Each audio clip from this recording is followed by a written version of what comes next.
Hello student, lecture on classes के student lecture में आपका स्वागत है। मैं कविता डिल्लो जो आपको पढ़ाने जा रही हूँ इग्नू की एमए हिस्ट्री। और एमए हिस्ट्री का हमारा सेकंड ईयर का सब्जेक्ट है MHI 111, जिसकी ऑलरेडी मैं प्लेलिस्ट डाल चुकी हूँ। फर्स्ट ईयर सेकंड ईयर की प्लेलिस्ट है जिसमें सिंपल आसान भाषा में आपको आंसर मिलेंगे, बिल्कुल जो कि आपको पेपर में लिखने हैं।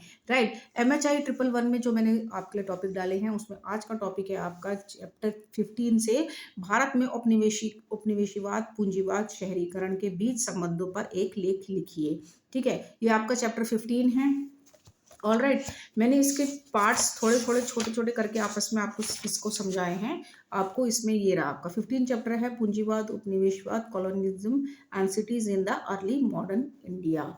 राइट, इसमें आपको करना क्या है, आंसर कैसे लिखना है मैं आपको बता देती हूँ कि पूंजीवाद क्या होता है, शहरीकरण क्या होता है। सबसे पहले आपको ये जानना जरूरी है कि भारत में नगरीकरण का मतलब क्या है। नगरीकरण मतलब होता है कि डेवलपमेंट, जो कंस्ट्रक्शन उन्होंने कराई है। सबसे पहले सल्तनत काल आया था, इसमें आपने पढ़ा है। सल्तनत काल आया था, ठीक है, जिसमें कि तुगलक आए थे, खिलजी आए थे। ठीक है, उन्होंने जो वंश आए थे उन्होंने अपने अकॉर्डिंग कैसे चेंजेस लाए हैं। ठीक है, खानका बनाए, सराय बनाई। राइट, अपने हिसाब से उन्होंने मस्जिदें बनाई। राइट, तो उस तरीके का इन्होंने चेंजेस लाए। ऐसे ही आपका जब मुगल साम्राज्य आया उन्होंने अपने अकॉर्डिंग राजधानियां बनाई। ठीक है, जहां पर से कि वो सारे देश पूरे पर अपना नियंत्रण कर सके। ठीक है, उन्होंने जो राजधानियां बनाई उसका अलग टॉपिक है, अलग चैप्टर है। राइट, उसके बाद आ जाते हैं आपका कॉलोनिकल पीरियड, जिसमें कि अंग्रेज, जब ब्रिटिश गवर्नमेंट ने हमारे ऊपर अपना अधिकार स्थापित कर लिया था, व्यापार के ऊपर कर लिया था, इवन जो एरियाज थे उनको ऑक्यूपाइड करके अपनी बस्तियां बना दी, अपने महल बना दिए। और जो मुगल साम्राज्य था उसकी नींव इतनी कमजोर कर दी कि वो बिल्कुल इस लायक ही नहीं थे कि राज्य को संभाल सके। राइट, तो ऐसे में जब ब्रिटिश गवर्नमेंट आ गई तो कॉलोनिकल पीरियड आया, तो उन्होंने क्या किया, वो यहाँ पर व्यापार करने के लिए आए थे, समुद्री रास्ते से आए, पुर्तगाली आए, फिर डच आए, फिर उसके बाद अंग्रेज आए 1605 में। 1605 में उन्होंने अस्थायी फैक्ट्री खोली मसूलीपट्टनम में, फिर उसके बाद उन्होंने सूरत में जो स्थायी फैक्ट्री खोली। राइट, फिर बंगाल में खोली और मद्रास में खोली। अब जब उन्होंने पूंजीवाद किया, यहाँ पर पैसा लगाया इंडस्ट्री में, तो उन्होंने क्या देखा, अपना मुनाफा देखा। ठीक है, और उसके कारण जो पर्यावरण का दोहन हो रहा था, जो हमारे इन्वायरमेंट के साथ हमारे संसाधनों को उन्होंने इतना ज्यादा यूज किया। राइट, तो उन्होंने अपने निजी उसके लिए किया, फायदे के लिए। तो उसे ही पूंजीवाद कहा जाता है कि पूंजीवाद का मतलब होता है एक ऐसी आर्थिक प्रणाली जिसमें उत्पादन के साधनों का स्वामित्व निजी व्यक्तियों के हाथों में होता है। निजी व्यक्ति यानी कि जो उस फैक्ट्री को खोलते हैं। राइट, जो उस बिजनेस में पैसा लगाते हैं। अब जो पैसा लगाते हैं तो वो अपना लाभ कमाने के लिए उसे खोलते हैं, व्यापार करते हैं। और जो उसमें श्रमिकों का शोषण होता है, संसाधनों का नुकसान होता है, उससे मतलब नहीं होता उनको। उनको सिर्फ अपने निजी लाभ ढूंढते हैं और धन कमाते हैं, और वे दूसरे व्यापारियों के साथ प्रतिस्पर्धा करते हैं। जब कॉलोनिकल पीरियड आया तो उन्होंने पहले तो कृषि के साथ हमारी जो इतना ज़्यादा प्रथम विश्व युद्ध में भी जो उसको पूरा टैक्स लगा के कर वसूलते थे किसानों से, अत्यधिक कर वसूलते थे। अपने देश की आपूर्ति जो है वो हमारे यहाँ से खेती से करते थे। राइट, तो यहाँ से कच्चा माल ले जाते थे। राइट, कच्चा माल यहाँ से ले गए, कपास ले गए, ठीक है, मसाले ले गए, सारा कच्चा माल जो यहाँ से ले गए, लकड़ी ले गए सालवान की, और जो महंगी महंगी लकड़ियाँ होती थी उनको ले गए, जंगल साफ कर दिए। तो यहाँ से लकड़ियाँ ले जाके क्या किया उन्होंने, वहां पर जाके प्रोडक्ट बनाए, कपड़ा बनाया, रेशमी कपड़ा बनाया। यहाँ पर वहाँ पर नील, यूरोप में नील नहीं उगती थी, यहाँ पर अपने देश में, हमारे देश में नील की खेती जबरदस्त जो है उन्होंने नील की खेती करवाई। नील की खेती, इंडिगो कलर जो है, फिर वहाँ पर जाके अपने देश में वस्त्र बनाए। फिर वस्त्र बनाने के बाद वो क्या किया उन्होंने, उसको हमारे ही देश के बाजार में उन चीज़ों को बेचा। ठीक है, तो ये सब आवाजाही करते थे। और जब उनके देश में इंडिगो जो कहते हैं कि कृत्रिम रंग बन गया, फिर उन्होंने नील की खेती बंद कर दी। फिर क्या किया कि यहाँ से कच्चा माल ले गए और वहीं के बाजारों में बेचना भी शुरू कर दिया। तो ऐसे में जो हमारे यहाँ के लोग थे, कि जो अच्छे उद्योगपति थे यानी कि साहूकार थे, कौन कौन थे उसमें, थे आपके बनिया थे, गुजराती थे, जो व्यापार करते थे। ठीक है। तो वो व्यापार करते थे, अपने फ़ायदे के लिए व्यापार करते थे, पूँजी में पैसा लगाते थे, राइट। तो इस तरीके से वो बनाते यहीं पर, बेचते भी थे यहीं पर, और फिर बाद में तो अपने देश में कर बेचने लग गए। तो अपने देश का तो उन्होंने औद्योगीकरण कर दिया, इंडस्ट्रियलाइज़ेशन, और हमारे देश में विऔद्योगीकरण किया, यानी कि डी-इंडस्ट्रियलाइज़ेशन किया। जो लघु उद्योग थे, छोटे उद्योग थे, वो सब खत्म हो गए। ज़मीन में जो जहाँ पर नील उगाई थी, वो ज़मीन खराब कर दी। तो इस तरीके से औपनिवेशीकरण ने आपस में एक दूसरे से उन्होंने पूछा क्या संबंध है। तो इस तरीके के पूरी आपको डेफिनेशन लिखनी है, इसके अंदर क्या क्या किया। नगरीकरण में क्या किया उन्होंने, नगरीकरण में 19वीं शताब्दी के मध्य में, आप यहाँ से स्क्रीनशॉट लेते रहिए बेटा, ठीक है। 19वीं शताब्दी के मध्य में ब्रिटिश सरकार ने अपने कारखाने खोले, उन जगहों का विकास किया और उन्हें बड़े शहरों के रूप में आर्थिक गतिविधियों को नियंत्रण करने तथा नए शासकों के प्रभुत्व को दर्शाने के लिए संसाधनों की स्थापना की, ठीक है। अपना अपनी मजबूत करना चाहते थे अपना जो इंडस्ट्रियलाइजेशन है, औद्योगिकरण है, और हमारे देश को डी इंडस्ट्रियलाइजेशन कर रहे थे, ठीक है। तो अब इन सब बीच चीज़ों के बीच में क्या रिलेशन है वो आपको मैंने वैसे समझा दिया है। अब रिटर्न में क्या आंसर लिखना है वो मैं आपको यहीं पर दे देती हूँ, क्योंकि बिकॉज आपको आंसर लिखना है 5 पेज का, ठीक है, और उससे कम में नहीं लिखना है। मैं सबको बार बार ये कह रही हूँ कि जो क्वेश्चन में पूछा गया है उससे रिलेटेड ही आंसर उनको चाहिए होता है। अगर आप फालतू की चीज़ लिखेंगे, 5-6 से बड़ा लिखेंगे, फिर कहेंगे कि हमने तो आंसर इतना ज़्यादा लिखा था, हमारे नंबर कम आए, तो वो इसलिए कम आया है क्योंकि जो पूछा गया है वही आपको आंसर में एक्सप्लेन करना है, ठीक है। उसके बाद क्या करना है, आई होप आपने यहाँ तक समझ आ गया होगा कि मैं आपको क्या समझाना चाह रही हूँ, क्योंकि ये जो हम फर्स्ट ईयर और सेकंड ईयर है, दोनों सब्जेक्ट जो हमने पढ़े हैं फर्स्ट और सेकंड ईयर में, वो आपस में इंटर रिलेटेड है। इसलिए फर्स्ट ईयर के जिसका बेस कमज़ोर है, तो फर्स्ट ईयर की भी 1-2 वीडियोज़ हैं जो कि हमारे सेकंड ईयर में यूज़फुल है, तो उसे जाके देखिएगा ज़रूर, ठीक है। यहाँ से आप इसका स्क्रीनशॉट भी ले सकते हैं। ओके, ठीक है बेटा। ओके, नगरीकरण क्या होता है, नगरीकरण में वे शहर कस्बे थे जहां मद्रास, कलकत्ता और बम्बई, इन 3 जगहों पे उन्होंने अपनी फैक्ट्रियां खोली और उनके साथ वहां पर बस्तियां भी खोली और उन बस्तियों का विकास भी कराया, ठीक है। विकास कराया, वहां पर नहरें भी लगवाई हैं, ठीक है। तो इस तरीके से नगरीकरण का अर्थ है कि शहरों का विकास होना, राइट। और ब्रिटिश सरकार ने उन उन जगहों पर नगरीकरण किया जहां कारखाने खोले गए थे, और फिर इन जगहों के विकास से उनको लाभ हो सके, ठीक है, उनको लाभ हो सके, इसलिए उन्होंने जैसे कि पंजाब में झेलम नदी के पानी को पंजाब तक लाने के लिए नहरें बनवाई, नहरों के किनारे कनाल कॉलोनियाँ बनाई, जैसे कि कैनाल कॉलोनी कहा जाता है, बसाई, ताकि सिंचाई हो सके और वो खेती से लाभ उठा सके, राइट, पंजाब में। तो इस तरीके की चीज़ें उन्होंने की। तो ये आपस में एक दूसरे से रिलेटेड है कि कैसे आपको ये बताना है कि किससे रिलेटेड है ये, ठीक है। अब क्या किया 18वीं शताब्दी में उन्होंने क्या परिवर्तन लाए, 18वीं शताब्दी में उन्होंने क्या किया कि 18वीं शताब्दी में 1700 से 1799, यह सब 18वीं शताब्दी में बदलने लगा और राजनीतिक तथा व्यापारिक पुनर्गठन के साथ पुराने नगर पतनोन्मुख यानी कि डिक्लाइन हुए और नगरों का विकास होने लगा। जो पुराने तरीके के बने हुए थे वो सब खत्म करके उन्होंने अपने तरीके से नगरीकरण किया, किसने, ब्रिटिश सरकार ने। और उन्होंने क्या क्या किया ये एक अलग क्वेश्चन है जो हम आगे पढ़ेंगे। उन्होंने क्या क्या चेंजेस किए, उन्होंने क्या कहते हैं, उन्होंने नगर बस्तियां बनाए, श्वेत नगर बनाए, ठीक है, रेलें लाए, ओके, और उन्होंने जैसे पुलिस चौकियां बनाई जिसे छावनियां कहा जाता है, ये भी है, ये हम आगे पढ़ेंगे, राइट। उसके बाद है नई क्षेत्रीय ताकतों का विकास, क्षेत्रीय राजधानी जैसे लखनऊ है, हैदराबाद है, सेरिंगपट्टनम, पूना, आज का फड़ौद, नागपुर और बड़ोदरा, तंजावुर के बढ़ते महत्व में परिलक्षित हुआ। व्यापारिक प्रशासक बिल्कुल आसान है, सिंपल है, कहानी की तरह मैंने आपको समझा दिया है इसको आपको कैसे लिखना है, ठीक है। इन राज्यों व्यापारिक प्रशासन, शिल्पकारी तथा अन्य लोग पुराने मुगल केंद्रों से इन नई राजधानियों की ओर काम तथा संरक्षण की तलाश में आने लगे, राइट। तो उन जो लोग थे, शिल्पकार थे, जब खेती कम होने लग गई है तो शिल्पकार जो उद्योग था वो क्या करने लग गया, शहरों की तरफ आने लगा। और नए राज्यों के बीच निरंतर लड़ाइयाँ का परिणाम यह था कि भाड़े के सैनिकों को भी यहाँ तैयार रोजगार मिलता था। अगर सैनिक होते थे तो भी उनको यहाँ पर रोजगार मिल जाता था। कुछ स्थानीय विशिष्ट लोगों तथा उत्तर भारत में मुगल साम्राज्य से संबद्ध अधिकारियों ने भी इस अवसर का उपयोग कस्बे और गंज जैसी नई बस्तियों को बसाने में किया। उन्होंने कहा भाई फैक्ट्री खोल रहे हैं अंग्रेज लोग, तो वहाँ पर बहुत ज़्यादा किसकी ज़रूरत होगी, काम करने वालों मजदूरों की ज़रूरत होगी, इसलिए वहाँ पर उन्होंने अपनी बस्तियाँ खोलने लग गए। ठीक है। परंतु राजनीतिक विकेंद्रीकरण के प्रभाव जब जगह एक जैसे नहीं थे, है ना, कई स्थानों पर नए सिरे से आर्थिक गतिविधियां बढ़ी। ठीक है, कहीं पर तो बहुत ज़्यादा डेवलपमेंट हुआ और कहीं पर बिल्कुल भी डेवलपमेंट नहीं हुआ। ओके, उसके बाद आई होप आपको यहाँ तक समझ आ रहा होगा बेटा कि किस तरीके से आपको आंसर लिखना है इसके अंदर।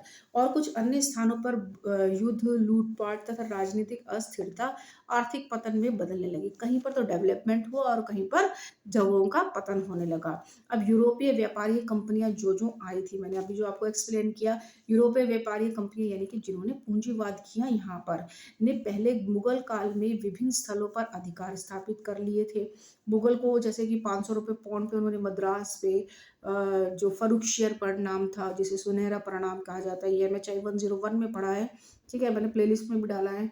तो उन्होंने क्या किया कि फिर मुगल को पैसे दिए और यहाँ पर व्यापार करने की अनुमति ले ली। जब उनको व्यापार करने की अनुमति ले ली, उन्होंने वहाँ पर महल बना दिए, बस्तियाँ बना दी। उनको एकदम, जो मुगल साम्राज्य था उनको एकदम निकम्मा कर दिया। उनको यहाँ तक कि फिर युद्ध में भी हराने लग गए थे। ठीक है, राइट। उसके बाद है आपका पुर्तगालियों ने 1510 में पणजी में, और डचों ने 1605 में मछलीपट्टनम में, और मतलब जो फैक्ट्रियाँ खोली थी। ठीक है, और उसके बाद आपका आ जाता है अंग्रेज ने 1639 में मद्रास में, और फ्रांसीसियों ने 1673 में पौंडीचेरी में, जो कि आज का पुडुचेरी है, वहाँ पर उन्होंने अपनी क्या खेली, फैक्ट्रियाँ खोली। ठीक है, उसके बाद आ जाता है आपका व्यापारिक गतिविधियों में विस्तार के साथ ही इन व्यापारिक केंद्रों के आसपास नगर विकसित होने लगे। जो व्यापारिक, उन्होंने जो फैक्ट्रियाँ खोली और उन्हीं के आसपास उन्होंने बस्तियां भी बसाने लग गए। ठीक है, इस स्थल आधारित साम्राज्यों के स्थान शक्तिशाली जल आधारित यूरोपीय साम्राज्यों ने ले लिया। ठीक है, फिर अंतर्राष्ट्रीय व्यापार, वाणिज्य तथा पूंजीवाद की शक्तियां अब समाज के स्वरूप को परिभाषित करने लगी थी। अब उन्होंने क्या कर दिया, बिल्कुल वेल डेवलप अपनी महल बनाए, इंडस्ट्रियलाइजेशन किया, बिल्कुल हर तरीके से लोग इन, और जो खेती से जो मुनाफा हो रहा था उनको मजबूर किया खेती करने के लिए। ठीक है, तो यूरोपियों ने बंदरगाह जो ये व्यापार करते थे, ठीक है, जो व्यापार करते थे, जो ट्रेड करते थे, दे यूज, जो आपका पोर्ट है उसको यूज करते थे फॉर, जो आपका इंपोर्ट एक्सपोर्ट है, कच्चा माल जाता था वहाँ से, तैयार माल आता था, या तैयार माल को लेके जाते थे, वहाँ पर बेचते थे। तो उसके लिए जो हमारे बंदरगाह हैं, कौन सा है, एक सूरत का है, एक मसूलीपट्टनम है, ठीक है, एक गुजरात का, तो गुजरात का सूरत है, कच्छ है, ये इस तरीके के बंदरगाह अभी हम आगे भी पढ़ेंगे। ये आगे जो पत्तन नगर है वो इसी वजह से है, जिसमें कि उन्होंने क्या किया, पोर्ट यूज़ किए फॉर द ट्रांसपोर्टेशन के लिए। ओके, फिर ईस्ट इंडिया कंपनी ने अपने अपने कारखाने यानी कि वाणिज्य कार्यालय इन्हीं बस्तियों में बनाए। राइट, और यूरोपीय कंपनियों के बीच प्रतिस्पर्धा के कारण सुरक्षा के उद्देश्य से इन बस्तियों की किलेबंदी कर दी। और मद्रास में सेंट, ये बहुत इंपॉर्टेंट है, मद्रास में उन्होंने सेंट जॉर्ज, कलकत्ता में फोर्ट विलियम, और मुंबई में फोर्ट, ये इलाके ब्रिटिश आबादी के रूप में जाने जाते थे। मैं आपको माइंड मैप बता रही हूँ, जो कि MHI 101 का है, जो कि मैंने 101 में आपका समुद्री व्यापार है, जो ओशन ट्रेड है, उसमें ये एक्सप्लेन करा हुआ है। अगर आपको वहाँ पर जाना है तो ये देख सकते हैं, ये बहुत इंपॉर्टेंट है माइंड मैप। ठीक है, ये मैंने पूरा बनाया है। ओके, जब आपके डच आए थे, सॉरी, सबसे पहले पुर्तगाली आए थे 1503 में। पहली फैक्ट्री उन्होंने कहाँ खोली थी, केरल के कालीकट में खोली थी, इधर की तरफ खोली थी। ठीक है, उसके बाद आपका डच आए, मसूलीपट्टनम में इन्होंने अपनी फैक्ट्री खोली।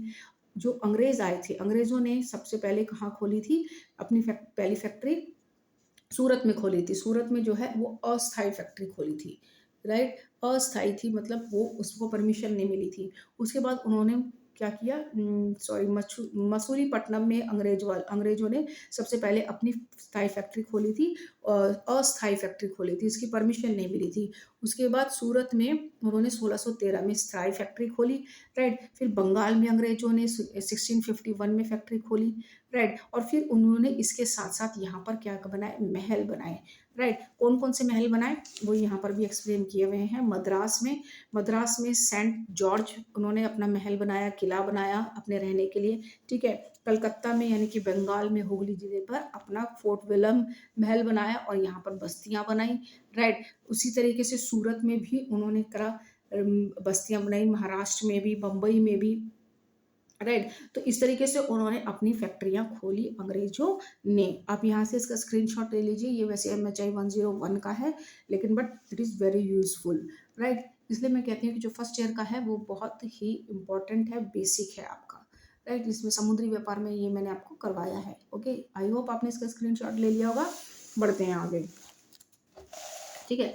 उसके बाद उन्होंने जो प्रारंभिक आधुनिक नगर में जो आपका कच्छ और गुजरात के क्षेत्र हैं, कच्छ और गुजरात के क्षेत्र 17वीं और 18वीं शताब्दी में कच्छ और गुजरात के क्षेत्र में 11 तटीय पतन है यानी कि पोर्ट विकसित हो रहे थे, जिन्हें बंदर, जैसे बंदरगाह या बाड़ा कहा जाता था। गुजरात में अंतर महादेशीय व्यापार विशेष रूप से पारगमन व्यापार बड़े पैमाने पर था, राइट। तो मैंने कहा ना कि इनको पोर्ट इन्होंने यूज़ किए फॉर द ट्रांसपोर्टेशन, निजी जो पूंजीवाद किया, व्यापार किया और औपनिवेशीकरण, इनके बीच में शहरीकरण क्या बीच में रिलेशन है वो सब आपको यहाँ पर एक्सप्लेन करना पड़ेगा। गुजरात के पतन के व्यापारिक संबंधों में 17वीं सदी में पर्याप्त परिवर्तन आ गया। भारत के विशाल जहाज रानी व्यापारियों का पतन हो रहा था और जहाज के स्थान पर छोटे छोटे पोर्ट तथा पोर्ट यानी कि पोत, पहले हिंदी में पोत बोलते हैं, वैसे पोर्ट है, तथा व्यापारी समुदाय ले रहे थे, जिसमें आपका मांडवी, मंदारू, ये सारे क्या है, ये एक तरह के पोर्ट हैं जो कि आप इसमें लिख सकते हैं। वैसे इतना ये नेसेसरी नहीं है लेकिन कॉन्सेप्ट को पढ़ाने के लिए मैंने ये लिख दिया है क्योंकि आपकी बुक में ये दे रखा है, ठीक है। मांडवी जो है गुजरात के कच्छ क्षेत्र में स्थित मांडवी एक प्रमुख बंदरगाह और समुद्री व्यापार का केंद्र था और ये खाड़ी देशों और पूर्वी अफ्रीका के साथ व्यापार के लिए एक महत्वपूर्ण कड़ी के रूप में कार्य करता था। इस दौरान ब्रिटिश और अन्य यूरोपीय कंपनियों ने मांडवी में अपनी व्यापारिक गतिविधियां बढ़ा दी, जिससे मुख्य रूप से कपास, मसाले, रेशम, भारतीय वस्त्रों का निर्यात शामिल था, ठीक है। एक्सपोर्ट करते थे, क्या एक्सपोर्ट करते थे, कपास, मसाले, रेशम, भारतीय वस्त्रों का निर्यात शामिल था। मैंने कहा ना वो व्यापार किया, उन्होंने पूंजीवाद किया, तो औपनिवेशीकरण क्या रिलेशन है तो वो सब आपको इसमें बताना है। वैसे ही कच्छ का एक मुंद्रा एक जगह है जहाँ पर कि जिसको कच्छ की खाड़ी में पश्चिम में मांडवी तथा पूर्व में अंजार के लगभग मध्य में है और ये किलेबंदी कस्बा था जहाँ अनेक भव्य इमारतें हैं और इसके स्वर्ण काल में इस स्थान की समृद्धि का प्रतीक है। मध्यकाल का यह एक प्रसिद्ध पतन था जिसका उल्लेख आईने अकबरी आदि में भी है। आई होप आपको यहाँ तक ये आंसर समझ आया होगा आपको क्या करना है, ठीक है। मैं इसके जो और भी ऑलरेडी चैप्टर जो डाल चुकी हूँ वो मेरी असाइनमेंट में है, लेकिन मैं आपको ये बता देती हूँ कि इसके कौन कौन से इंपॉर्टेंट मैंने असाइनमेंट में डाल रखे हैं। ये आपका चैप्टर 4 है जिसमें कि आपका 14वीं और 15वीं शताब्दी में विकसित राजधानियाँ हैं क्या है, इसकी भी वीडियो मैं ऑलरेडी डाल चुकी हूँ, ठीक है। जो राजधानियाँ थी वो हमारी कौन सी थी, बंगाल, गौड़, मांडू, जौनपुर, ये बहुत इंपॉर्टेंट है, गुलबर्गा। हाँ, और जो दक्कन के जो आपका है ये मैं सारा असाइनमेंट डाल चुकी हूँ, ये आप ज़रूर पढ़ना है। जो हमारे दक्कन की तरफ यानी कि जो नीचे साउथ की तरफ जो है आपके कौन कौन से थे, विजयनगर और बहमनी साम्राज्य था। बहमनी साम्राज्य के अंदर आपका बीदर, गुलबर्गा, अहमदाबाद, बरार, बीजापुर, ठीक है। बीजापुर और गोलकुंडा ये अलग से एक और अलग से चैप्टर है, वो मैं आपको इन दोनों का करवाऊंगी, ठीक है। बाकी बहमनी साम्राज्य के अंदर आपका बहमनी साम्राज्य के अंदर ये पूरा आपका दक्षिण भारत का आ जाता है, जो कि आपका ये 14 और 15 सेंचुरी वाला मैंने आपको ऑलरेडी करा दिया है। विजयनगर भी मैंने आपका इसका जो है आंतरिक विन्यास कराया है, लेकिन इसका क्या यूज़ है, इसका अभी जो 16 शताब्दी में इसका क्वेश्चन का आंसर आया वो मैं आपको नेक्स्ट वीडियो लेक्चर में आपको बताऊंगी, ठीक है। और इसमें क्या है करने वाला, हाँ, और एक जब सल्तनत काल आया था इसके अंदर शहरीकरण हुआ था तो क्या क्या बनाए थे ये भी ऑलरेडी मैं आपको असाइनमेंट में एक्सप्लेन कर चुकी हूँ। ये चैप्टर 3 है, चैप्टर 3 के 2 क्वेश्चन हैं। ओके, चैप्टर 3 का एक नेक्स्ट क्वेश्चन ये भी है कि शहरों के उदय से जो सल्तनत काल में जो शहर बने थे उसमें क्या विभिन्न बहसें हुई थी, जो डिबेट्स हुए थे उसके बारे में बताइए। आई होप आपको यहाँ तक समझ आया होगा।